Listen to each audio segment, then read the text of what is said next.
the benches would have domestic violence messages on them and also contact information so that persons could reach out for help. And in Tobago, we already have 2 benches in Charlottesville. We have benches in Speyside, benches in Goodwood. We have benches in John Dial, Crown Point. We have benches in the new bus stations that were recently built. We have benches in Susulan, benches in Patience Hill. We have a bench at the Army Camp.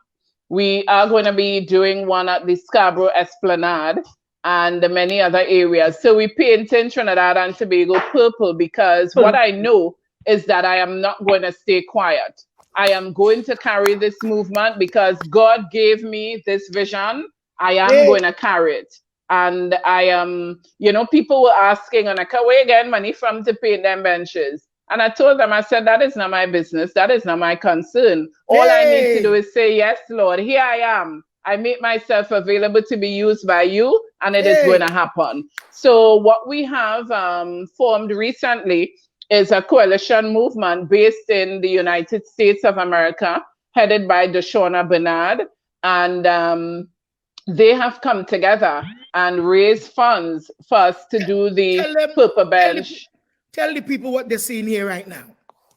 Right. So what they are seeing is contact numbers so that they can reach out for help. So we have the police, we have the Coalition Against Domestic Violence, we have Women of Substance, we have 800 SAVE.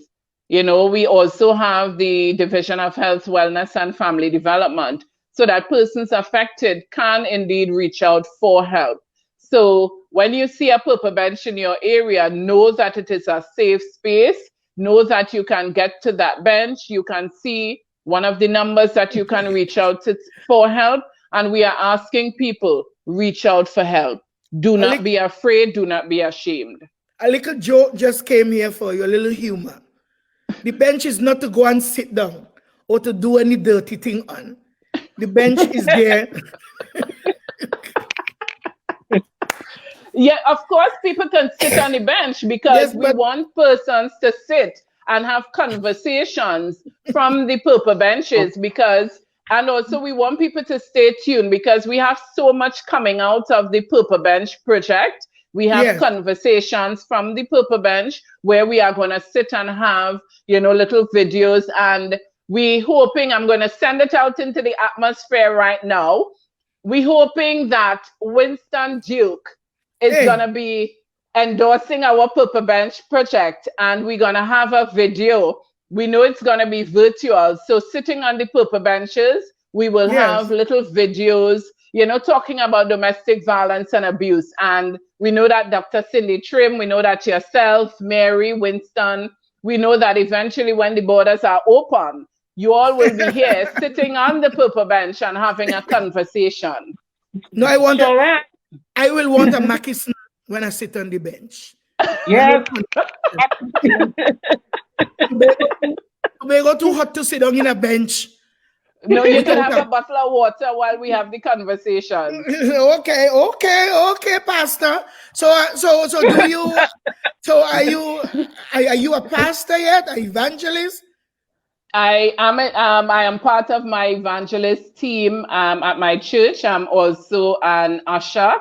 I'm not a pastor. I don't know what God has in store for me, but I'm thankful to him that he has turned my mess into a message. And Mama Coco, I would share that persons are often surprised that I am now a born again Christian because people knew me in Tobago as a little whiner girl. I used to party a lot. I had loved to dance. I still love to dance. I used to whine a lot. I used to win walk and wine race in Goodwood in work sports. But I thank God that I am no longer the whiner girl whining for work sport, but I'm now whining for Jesus. Hey! Your sister is saying, hold on, I was going to Coco off about that whining. Yes, but then we get it live and direct from the horse's mouth. So Mary, just read what her sister said. Asha says, I arranged freshly cut coconut water for you, Mama Coco. Hey! Hey! Asha, love you. Love that too. Love that too. Freshly coconut water. So tell us what we are looking at here. Okay, so this is a panel discussion I was a part of last night with Pastor Simone. She's based in the US, and you are also seeing my mentor who is based in Texas. Her name is Thesia Jenkins, and she has been very, very, very supportive, along with my my team. So that event was last night, and it was a wonderful event. Though I was very, very tired, you know, I gave my best. Beautiful, yes. Yeah, and this picture was taken on the day that I received the national award from the president, which was in 2019. So you received an award. Can you tell us about it?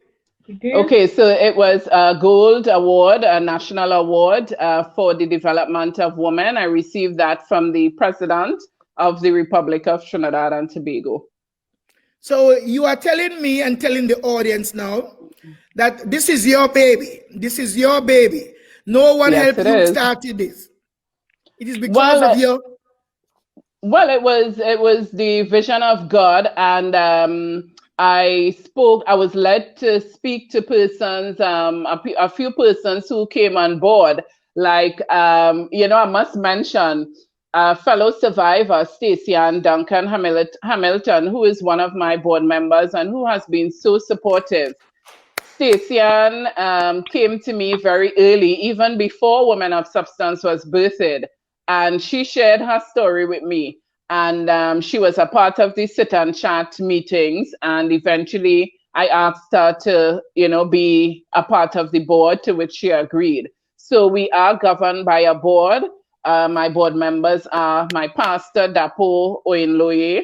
We have Stacey and Duncan. We have Alice Gordon-James. We have Ray Sandy. We have Jennifer Batiste Primus, former Minister of Labor. We also have our volunteers. Asha Mars Lewis, my sister, is one of our volunteers. We have also Heidi Eastman. We also have Dr. And who is she to you? Who is Heidi to you? Heidi is my cousin. Okay. And we have Dr. Ayo, who is an eye specialist, and they have been so very supportive. We also have Shirlene Moore, who is our secretary. Who is walking next to you there all the time looking so strong? It is, oh my God, it is my board member, Stacey, and I'm actually in Trinidad at her house because we're preparing for the launch tomorrow, God's willing. Hi, Stacey. Hi, Stacey. Hi, Stacey. She's so strong. That shoulder look like mine, you know? When she walk, it look like she could push somebody. I hope your husband, well, yeah, no foot to really try to fight somebody like her. And he's not my husband. We were not married. You weren't married? No, we weren't married. So you were, so are you in love with anybody now? You see anybody that you want? Not at the moment. I'm waiting for the borders to open because somehow I feel my husband somewhere nestled in some state in the US or Europe or somewhere. He isn't in Tobago. So I'm awaiting the opening of the borders. Wow. Yes. Oh, you're hearing on Mama Coco, eh? So back to a little seriousness. If for some reason children that are abused like by their father, that kind of abuse, whether it's sexual violence or intimidation, can they seek help from Purple Bench people? Well, they can reach out to us. We also work in collaboration with Choice Foundation, and they specifically they assist children who are affected by different forms of abuse. And the founder of that organization is Cavell Mills, and she is a police officer. So we do a lot of referrals to Cavel. She does a lot of referrals to us also. Do you know of the work of Miss Nikosi Phillips? I am not quite aware. I've heard stuff, but I'm not quite aware, I should say. Oh, I think he has a lot of knowledge and a lot of know-how for women of substance. So today we are here again, and Mary, can you read this other question to your friend, Onika? Okay. Onika, what has been your approach to discussing domestic violence with your own children? Oh, I've been very, very open with them because they have been exposed to that trauma and that toxic environment. Because of that. At what age were they exposed? Okay, so when I ran away from that relationship in Trinidad with their father, they were 4 and 5 years old, right? Which was, of course, a very impressionable age. And because of that, I'm very open with them. They know exactly why we had to leave Trinidad and go back to Tobago. So I'm very open with them. We have a very open relationship. I communicate well with them. And because the last thing I want to do is have to counsel my my son. I have 2 sons. The last thing I want to do is have to counsel their wives. I do not want my children to be perpetrators. Hence the reason the conversation is always ongoing. I had several conversations with them in the earlies about, you know, how they feel about mommy going open to talk about her experience. And I remember them saying, mommy, you know, this is your life and you have to do what you have to do. You understand? If you choose to do it, if God led you to do it, then go right ahead. It is not about us. It is about you. You know, so I have been having the conversations, and we also have like a boys symposium in secondary schools where we have an all-male panel interacting with the young men. I've taken my sons to those symposiums, you know, so that they could hear, you know, a bit other than what mommy is saying. Say, are they angry when they listen to what you had to endure or remember? They listen. They just sit and listen. And listen. You know, the thing is that because it's mom and dad, you know, it's like, okay, they're probably not sure how to feel or, you know, that kind of thing, because the reality is it's their father. And at the end of the day, I do not ever tell them anything bad about their dad. They love their dad as any other child or children would love their dad. So they do not show any anger or anything, you know, but I let them know that I could not have stayed because I wanted to protect them and protect me. So I had to leave. But then you left because you want to protect them from the dad that they have to love now. How you explain that? Well, I am normally very, very open with them. Very, very open. And what they have experienced is the dad telling them that he only hit me twice. He was never abusive. So he's not at that place where he acknowledged that, you know what, I was wrong. I was indeed abusive and I need to tell my children the truth, you know, so that is for him to deal with, not me. So how do you teach them how to accept and to take responsibility for their actions, especially when it comes down to love or abuse or hatred? So did he love you? Did you have to be able to explain this? Did he hit you because you are deserving of a hit? Did he hit you because he loved you? Did he hit you because he hated you? Did he want to kill you and kill them because he couldn't maintain them physically, like working for enough money to make, or he was killing them because he had a good job, Mama Coco. So the maintenance of the children wasn't an issue. I think he was just, it was just pure wickedness and evil towards me. So when I left. How can you teach your kids now to love a monster? Well, the thing is that I don't say anything ill to them pertaining to their father. They are now 16 and 18, and what I teach them is love, genuine love towards human beings, right? So I don't think it's necessary for me to tell them that he's a monster. They would find that out on their own if they have to. They will find it out on their own. But I believe that kids ought to know wrong from right according to what they see and learn. So did they learn a good thing, or did they learn a bad thing so that they wouldn't have to repeat it when the time comes? So I always have the conversations about domestic violence with them. We are always talking about it. Always. Yes. So then they know. Because I always talk to them about healthy relationships, toxic environments.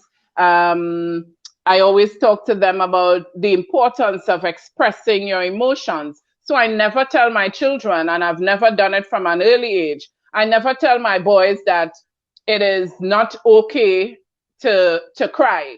I always tell them it is okay to cry, it is okay to express how you feel. It is okay. Mm-hmm. It is okay. Right? Because if we tell our sons, don't cry, because if you cry, you're sissy, or big man, don't cry. Right. I mean, we're teaching them to bottle their feelings and not express. And of course, this is going to turn into anger. And the anger, when they get older, they're going to lash out on the person in their immediate space, which is their spouse. Well, I'm glad that they are learning that whatever made you and their father separate, and you have to be here and he is there, is because love was not reciprocated. You loved him, but he didn't love the relationship after a while.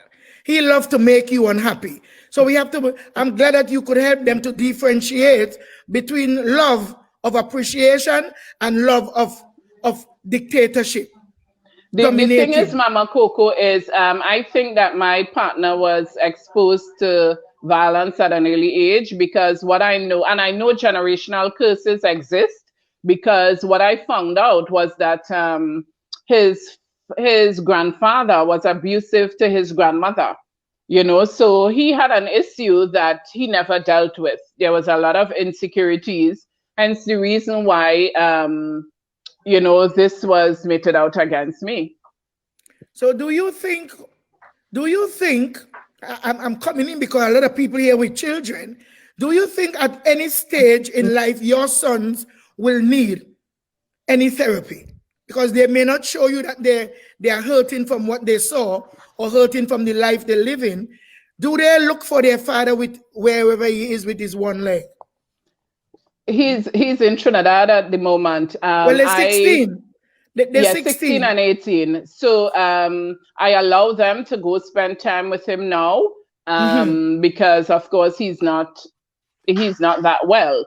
I expose my children to therapy very early in their life. Yes. I will not say that. Say it again so mothers can hear. Oh yeah. I access therapy for them, because what I want people to know is that my children were grossly affected by that toxic environment. My children were very angry. My children were hurt, because of course every child would want to grow up with both parents, right? Yes. And despite the fact that their father was abusive, remember, as children, they really they were not at the place to understand that, this is the reality of it. So as they grow older, I allow them to go spend time with him now, because God is in control. I've given them to God. God is going to take care of everything. So did you at any time tell your kids that you are sorry for the life that you offered them? Or did you, or did your insane partner, Because he has to be sick to watch a powerful, strong, gorgeous woman like you that could whine for a fly at the time. That could do the body works. No, Mary are rushing me, Mary are rushing me. Do you think that he is a sane man to look at you, to look at your gorgeous, look at your build, and tell me that he was riding up and hitting you, slapping you around, busting your lip, damaging your eyes? He needed help, Mama Coco. He needed help. He was sick. Definitely. So I'm going to. And your question was, sorry, Mama Coco, your question was? Mary cut me off, so let Mary talk. All right. Mary, you mustn't rush me. Okay, I remember that. Now, what I want to say is about children that are in a home where there's domestic violence. Many times we feel that the children are not hearing, but walls are not as thick as we think they are. And children are not as stupid, for want of a better word, or uneducated about domestic violence and what goes on in a home. So it's always important to keep that conversation going, keep that door open where they can come in and speak. Never slap your children away and thinking this is big people's business. This is everybody within the home's business. And it's to give those children the opportunity to say how they feel and to speak their truth about what is happening. Because many times we try to hide, but we're not hiding from them, we are hiding from ourselves. Because they know, and their behavior will let you know that they know and they need to have a word. And so Mary, that makes so much sense. Because you see, the thing is, Mary, is that we as adults have to get to that place where we appreciate and understand the openness and the truth of our children. So when they come to us, we need to give them that space to express how they feel and listen to them. Because our children experience pain. Our children experience hurt in these circumstances. And we need to give them a listening ear. They will go to school and act it out also. And they internalize it. They keep it within them. And then behaviors is what start to show that they're in pain. When they start being disruptive, when they start answering you back, when they start not attending school and going truant, then you want to know why this child leave and did not come back home and went and stay by the neighbor. Simple. They feel more comfortable. The home not comfortable anymore. So and that is why people need to, that is why as parents, when we need to recognize when there's a problem and seek the necessary help. And because it's okay to seek help. Amen. Well, we are running very children. There's no shame. Get your child the help they need, because those children is who will end up being the violent adults of tomorrow. If you don't help from now. Well, Mary, I know you are accustomed to your Sunday show. And your Sunday show just go on and on. Even when we finish, all you're going in the back room, go on and on for hours. So right now, Mary, there's a question here for Onika. Onika, please. Okay. Onika Mars. Onika Mars, please introduce the audience to the Purple Bench campaign online fundraiser. Okay, so we have a Purple Bench campaign online fundraiser, which was organized by the TNT Coalition movement based in the States. And the persons can check out our Facebook page to access the link to be able to make a donation to the Purple Bench campaign. Our page is Women of Substance Tobago.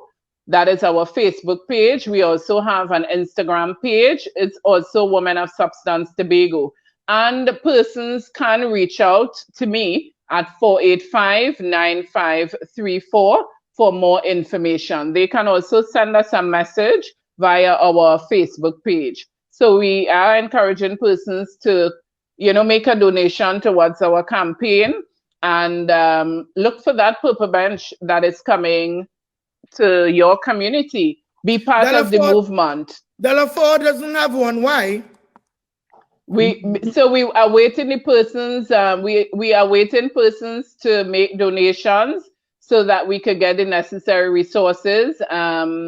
We will be identifying a bench because every community throughout Trinidad and Tobago will have a purple bench with the messages, the domestic violence messages, and contact information. So we paint in Trinidad and Tobago purple before we head out into the region and into the world. Do you know what's the meaning of purple? Purple, it's royalty. Of course, it's royalty. It's power. It's authority. Yeah. That is why that is our color. That is why purple is woman of substance color. It speaks of royalty. And that is why our name, woman of substance, we're talking about a team that is royal. We are not ordinary women. Yay! Can you tell us what we are seeing here now, Miss Royalty? Oh, yes, we are seeing our Facebook page cover, Domestic Violence Survivor.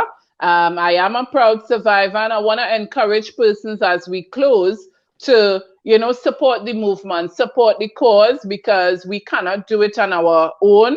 We need the support. We need the community to get involved. We need persons to reach out to us and offer their support. From the Purple Bench, we are going to be having Purple Bench conversations. And also we are looking for support for our shelter. Persons can give financially, they can give of their time when the construction starts. So we are encouraging persons to come out and be part of the movement. Domestic violence and abuse, as I said before, is not about me. It is not about you. It is about everybody taking their responsibility and being the change that they want to see. So you can say on your page or anyway that we are all in this together. Definitely, because as COVID-19, domestic violence and abuse is no respecter of persons. It can affect anyone, because I'm certain persons in every community can identify someone who was affected by domestic violence and abuse or is being presently affected. And that is why we place the purple benches, because we want the community to know that this is a permanent reminder as we bring it to the forefront of people's mind that it exists in every community throughout Trinidad and Tobago. So now that we are going to move to Mary for her closing statement, I still have a couple of questions here for you. So you are giving birth to a very powerful cause. Yes? Yes, yes. Tell us how you feel personally. Besides everything else, tell us how you feel personally of going through it, because this can't be easy. This is a lot of work. But tell us how you are going through it. It is a lot of work, but I'm humbled. I exist to serve. And because I have made a commitment to God that I am going to walk in obedience, I am going through, and with the support of my board, I have a magnificent board. My board members are very supportive.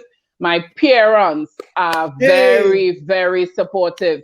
My sister, oh my God, that is my sister is my intercessor, my supporter, my everything. So because I have this support, I am going through, and I continue to receive the support. God has connected me with persons worldwide, even, the TNT Coalition movement, the Shona Bernard, and God has connected me with them recently, and they have joined the movement. So the burden is not, I am not carrying the burden alone. And, I really thank God. So although it's a lot of work, I have help and I have support, and I'm looking forward to Winston coming on board, Cindy coming on board, Mama Coco, Mary. You know, I'm looking forward to us, because together we have to end domestic violence and abuse. We are allies of change, you know, so we can't just sit back and say, see me, nobody for me never get affected, so I don't want to have nothing to do with that. You must have a friend or a family member that was affected, so jump on board, jump on it, and let's do this together. So would you take as donation, like someone giving you a piece of used garment that's very good, worn once? Oh yes, once it's in good condition, because the women that come to us, remember, they are already broken and their self-esteem is low. And what we try to do is build their self-esteem, because we also do self-esteem and, you know, self-confidence workshops with these women. So hence the reason why we do not, and I say it plain and bold, we do not accept used clothing in bad condition. If you send us... So you're trying to send the message that... No, we're not accepting any old clothing. You're trying to send this message that they're already in rags. So you're not going to give them rags to take them to riches. They're already rags, so they're looking for stuff to build their esteem and to build their morals. That's definitely. So and that is why I've set up the shop, so that they could come in and choose the clothing for themselves, you know, because some of them, you know, they might need clothing for work and that kind of thing. Church. So I have the clothing for church, casual clothing. I have the clothing all hung up so that they come in. I have already asked around to get some children. I'm going to specify where I'm going to put my help with the people that I already asked. A lot of children. So I hope you will be having, well, parents come in, they're running away with their kids. Yes, yes. So we accept children clothing in good condition also. Thank you. So Mary, closing statement. Right. Closing statement, my co-host. My closing statement is to say this to the women of Tobago and Trinidad. Domestic violence affects everybody in some form or the other. You might know somebody, it may not be you directly, it may be a neighbor, it may be a friend. You need, if you see someone is being abused, say something. It is not a secret to be kept in a home in a drawer. You need to let everybody know, because that information might save one woman's life and some children's lives. You mean everybody or some people know? Everybody. You need to talk out, because a lot of women don't talk, and the neighbor next door is hearing you being beaten day in, day out, and they say, that's not my business, so I won't say anything. It's everybody's business. So we need to stand up against violence, because if a woman is being beaten, 99.9% of the time, the children are being beaten or being affected in every way possible. So, Onika, you have my 100% support in whatever you do to help more awareness about domestic violence in Tobago. Thank you so much, Mary. I've seen so many people go through it when I was living at home. I experienced here seeing women going through it, and I will love and I will support you in any way I can to help keep this going in Tobago. And you hear that, Onika Mars? Not because he's your friend. It's any way she can. Don't force nothing on she. Okay? No. I don't force anybody. I don't, because what I want persons to know is that Women of Substance has been self-funded. So I depend on my parents. Asha Mars could tell you, I'm always asking her, Asha, help me now sponsor a little workshop now. And mommy, well, I'm always asking mommy, asking dada, asking, you know, friends and family members to support. So, you know, we thank God for the persons who have come on board. We thank God for Dashona and they who have set up the GoFundMe account so that we could raise funds to be able to do the launch in Arima on Monday, God's willing, and to continue with this program. Wow, Arima getting purple bench. Yep, yep. Whoa, Because, and the hey. reason why I decided to launch in Arima is because I once lived in Malabar, and there's where I had the experience. So I thought it necessary to go back to Arima to launch the initiative. Yes, yes. And let me wow. mention some of our speakers. We have Minister Penelope Beckles. We have His Worship, the Mayor of Arima, Mr. Katni Casimir. We have Nareen Nalia of the U.S. Embassy. We have also Kevin Liverpool, Administrator Kariman. We have the Chairman of the Tunapuna Piako Regional Corporation. We have Miss Diane Qualis. She's the Director of ECLAC. So we're asking persons to come out, Tobagonians living in Trinidad, ask for time off. It's at Rose Park, Arima, from 10 a.m. tomorrow, God's willing. Come in your purple jersey or your purple dress or your purple pants. Wear purple. And, you know, even as we celebrate and we choose to challenge, you know, what is going on with gender-based violence and abuse, we take up this challenge and we're asking you all to come out and support us in Arima tomorrow morning at 10 a.m. Wow.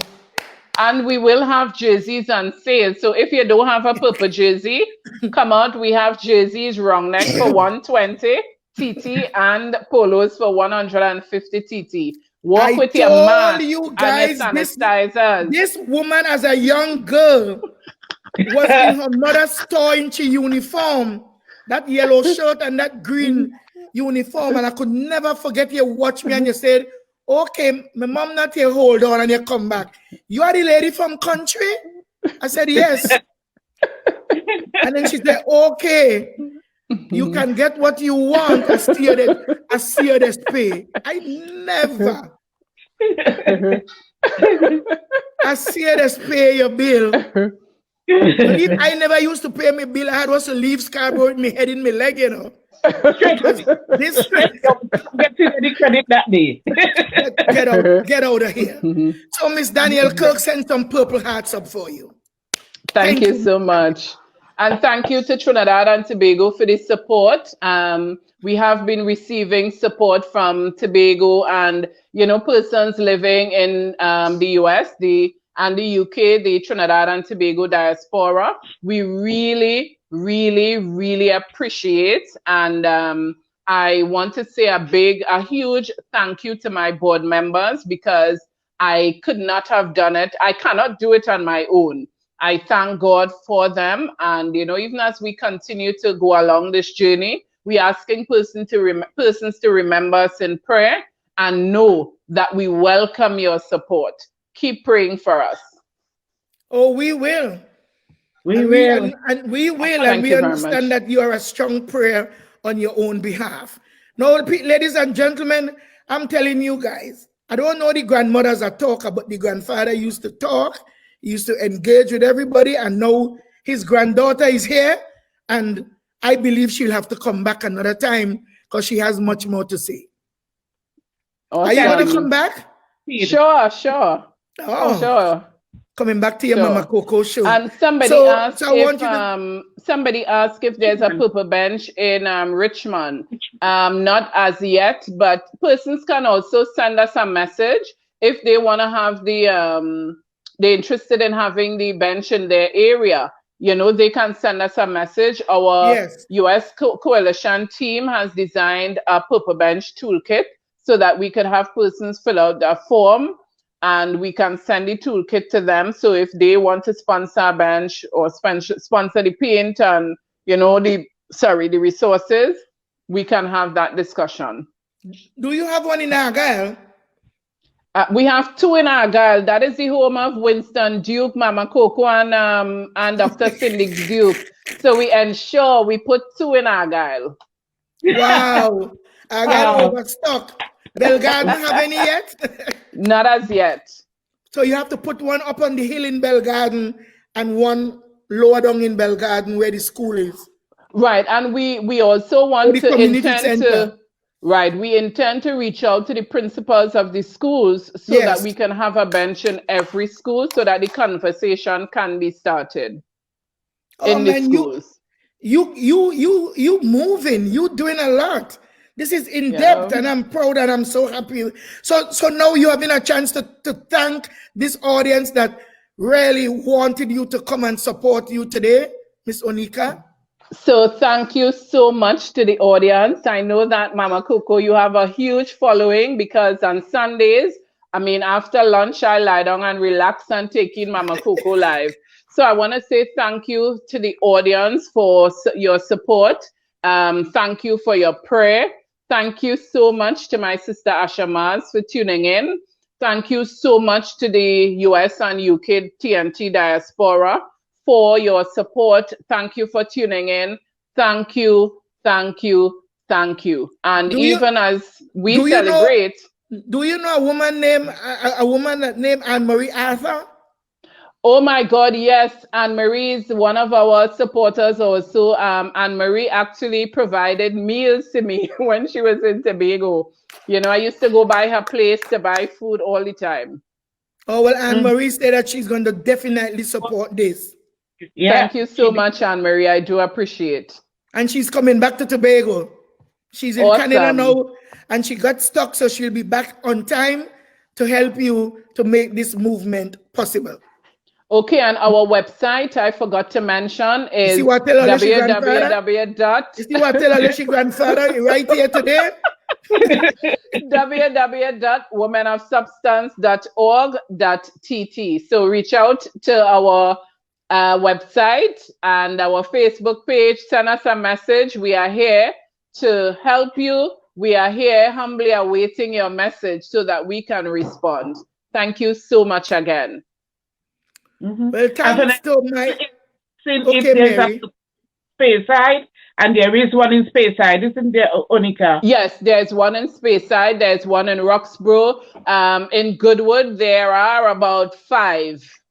Why so much? Because the CPEP workers actually painted the benches in Tobago, and I don't know, they just get kind of excited and paint 5.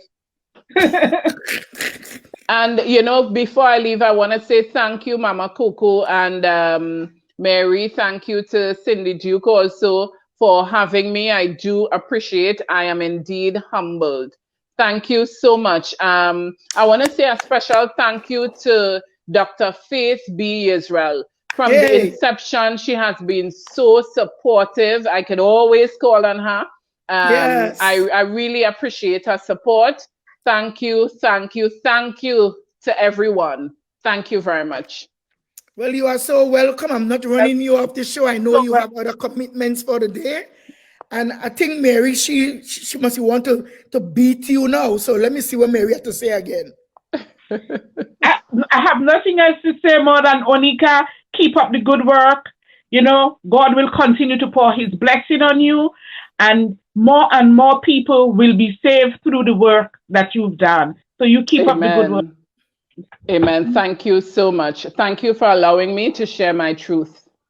Hey, you guys are welcome. And you guys are welcome to stay back. Don't come off. Stay back when the show is ended. And I want to thank Dr. Duke, the producer of the show, and the producer and the editor for this show. And I want to thank God in a special way for her, because she is so busy and she has to take time off to really to do this and to make this possible. I want to thank my audience today and the audience that follow Mary all every Sunday. Yes. And the audience that follow now Onika Mars. And I want to thank even my son for helping me to set up, and my son here that always be ready to help me to do things to make the show possible. So peace from God our Father. Ansela Jack is saying, great show. I'm very impressed. Well, you be impressed, Miss Ansela Jack. Oh, that's my girl, that's my sister, that's my cousin. And Anne-Marie Arthur is saying, awesome interview. Yes, Anne-Marie, I mentioned you in my show, so you're international now, eh? You, Miss Anne. Yes, Onika love you and Onika love your food. Yes. Oh, yes, definitely. Yes. So Ancilla just laughed, LOL. You better laugh louder. It's LOLL. Laughing out loud, loudly. And Miss big Daniel- up to my father, Leonard Mars, the original dada. Big up to Linda Eastman. Oh my God, my rock. Your to my rock, sons, that's my girl. Yes. I say I love you. My sons, I am here. I am here. You all are my all. So what part do they play in your business? They offer their support, their love, and their prayer. They are always praying for me. So are they in church too? Yes. Yes, they attend to church with me. So that's why I'm impressed to help you with to collect things for the kids, because children must follow their parents to church until they're ready to make up their own minds. We have to keep our children grounded. So Joanne Cummins is one of my faithful followers, and she's saying, great show, Mama Coco, with purple hearts and with prayer.